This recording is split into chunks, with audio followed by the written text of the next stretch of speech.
Welcome to this first episode in the Seven Heaven Talk series titled The Catholic Bible versus the Protestant Bible. A few years ago, I wrote an article in my Hub Pages account titled, How is the Catholic Bible different from a Protestant Bible? After I published the article, I heard from many persons, including Catholics, who were surprised that there was a difference. Many of them thought that a Bible was a Bible and that all Christians use the same Bible. In fact, it was only after I graduated from university that I myself learned that there was a difference. I attended primary and secondary schools that were run by Catholic nuns, and the prescribed Bible on our book list was the King James Bible. Therefore, I assumed that this was the Bible. However, the King James Bible is not a Catholic Bible. So today I'll share with you some interesting facts about what makes a Catholic Bible so different and special. I promise you, those details are nowhere near boring, and there are several surprises along the way. Let's begin. Fact number 1. Did you know that a Catholic Bible contains more books than other Christian Bibles? That's right. The Catholic Bible has a total of 73 books, while the Protestant Bible, that's the regular Christian Bible, has only 66 books. There are 7 additional books in the Catholic Bible when compared with a Protestant Bible, such as the King James Bible that I mentioned earlier.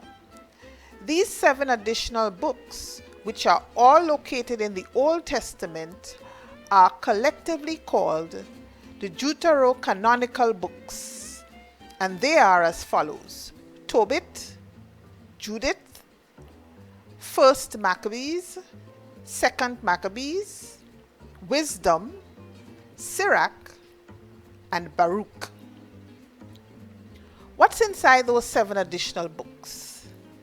I want you to read them yourself, so I will only give you a summary of each book in this video in order to whet your spiritual appetite. Tobit. This book is quite an easy read since it is written in story form. There are 4 main characters: Tobit, Tobias, Sarah, and Archangel Raphael.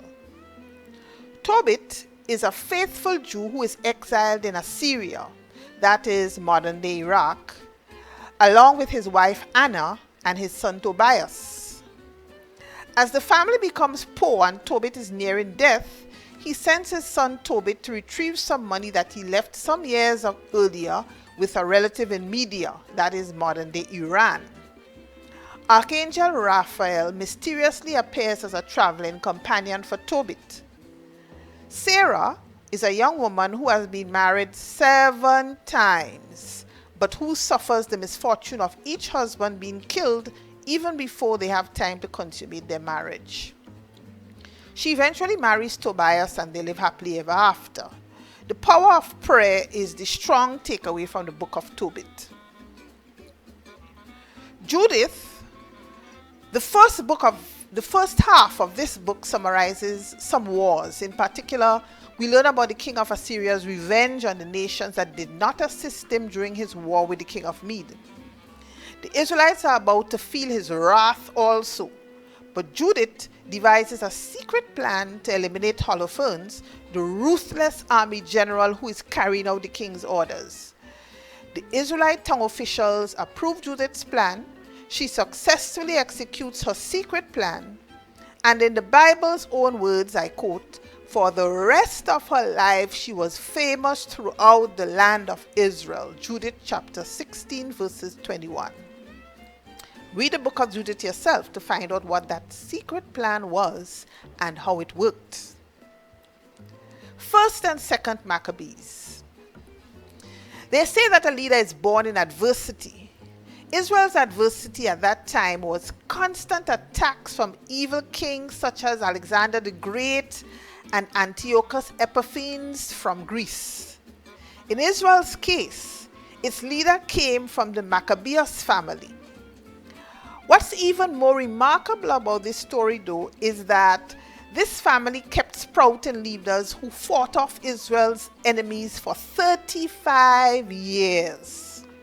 It all started with a father, Maccabees, and continued with his 5 sons, John, Simon, Judas, Eleazar, and Jonathan.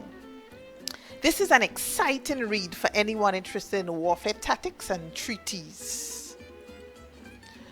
Wisdom. Wisdom is one of my favorite books in the Old Testament. It describes the nature and value of wisdom and provides real examples of people who did and did not employ wisdom and how things turned out for them. Sirach, also known as Ecclesiasticus.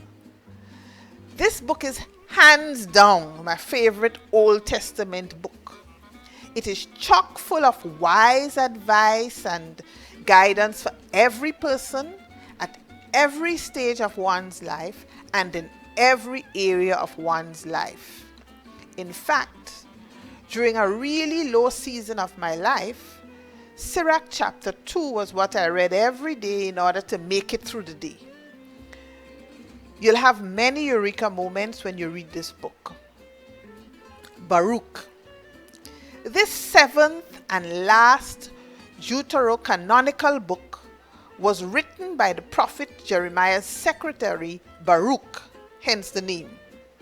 It is very short, only 6 chapters, but woefully describes the lament of the exiled Israelites in Babylon, a city which now lies in ruins in modern-day Iraq. The Israelites openly admit that their ongoing sins against God is what had led to their downfall and destruction of their magnificent temple in Jerusalem. So they earnestly begged God's forgiveness and prayed for deliverance from the Babylonians.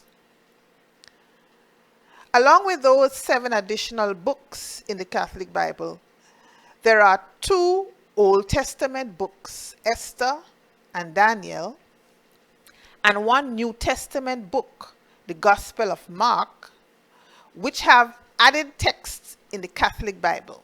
So in other words, these 3 books are also present in the Protestant Bible, but they contain more verses in the Catholic Bible. Fact number 2, what exactly does the Catholic Church say about the Catholic Bible? Well, to answer this question, let's go to the Papal Encyclicals and the Catechism of the Catholic Church. The Papal Encyclical.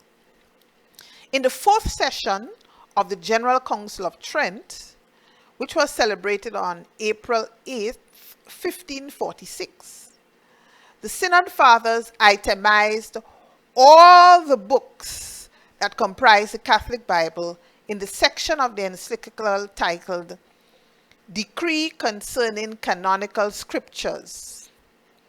They further stated that, and I quote, "If anyone receive not as sacred and canonical the said books entire with all their parts as they have been used to be read in the Catholic Church and as they are contained in the Old Latin Vulgate edition, and knowingly and deliberately condemn the traditions aforesaid, let him be anathema." Anathema, that's a person or thing that is detested, loathed, accursed. It's a formal ecclesiastical curse involving excommunication from the church. This, though, was only reaffirmation, since as far back as the councils of Carthage between 251 and 525, a canon on the Bible was issued on August 28, 397 at the Church Synod of 397, which listed all 77 books of the Bible and referred to them collectively as canonical scriptures. Now let's go to the Catechism of the Catholic Church and see what it has to say. In chapter 20 it says, and I quote, It was by the apostolic tradition that the church discerned which writings are to be included in the list of the sacred books. This complete list is called the Canon of Scripture. It includes 46 books for the Old Testament and 27 for the New. In chapter 138, it says, and I quote, "The church accepts and venerates as inspired the 46 books of the Old Testament and the 27 books of the New." Thanks for watching and listening. If you like this YouTube video, then remember to like it by giving it a thumbs up and click on the subscribe button to receive new videos. Only one video each month. I don't want to bombard you all. In my next video, I'll show you what's inside the Catechism of the Catholic Church. You'll hear some interesting things that I am sure you think you know, like, what does the Catholic Church say about suicide and suicide victims? No, it's not what you're thinking.